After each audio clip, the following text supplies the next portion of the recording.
Si tu te rends compte qu'après une séance de développement personnel, c'est pire qu'avant, c'est peut-être normal. Alors, ça peut être pire dans le sens où finalement, tu as mis un coup de pied dans la fourmilière grâce à cette séance ou grâce à ce travail, et c'est pire derrière. C'est-à-dire que tu te sens encore plus mal, c'est encore plus difficile. Eh bien, c'est justement là qu'il ne faut pas lâcher. Il faut continuer justement à aller enlever ces parts d'ombre.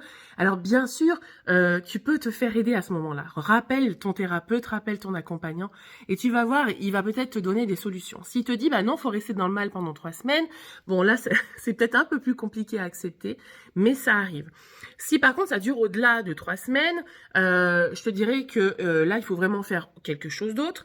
Et moi, ce que je propose souvent, c'est que après la séance, si on est dans le pire pendant 4-5 jours, 4 jours, c'est normal. Le 5e jour, ça devient plus normal. Parce que normalement, le corps, il décharge toute son émotion, il décharge tout ce qu'il a déchargé, et c'est pour ça d'ailleurs que c'est pire.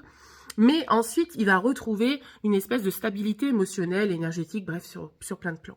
Donc, si tu vois que ça dure trop longtemps, la séance, elle peut travailler 3 semaines en général après une séance en développement personnel. Mais si tu vois que ça dure vraiment trop longtemps, il faut absolument retravailler sur ça. Peut-être que le corps, d'un coup, il a explosé, il s'est dit non mais là c'est trop dur. Et donc il faut ramener des ressources, il faut aller ramener de l'apaisement. Et ça, c'est ton thérapeute qui peut le faire ou quelqu'un d'autre. Ciao!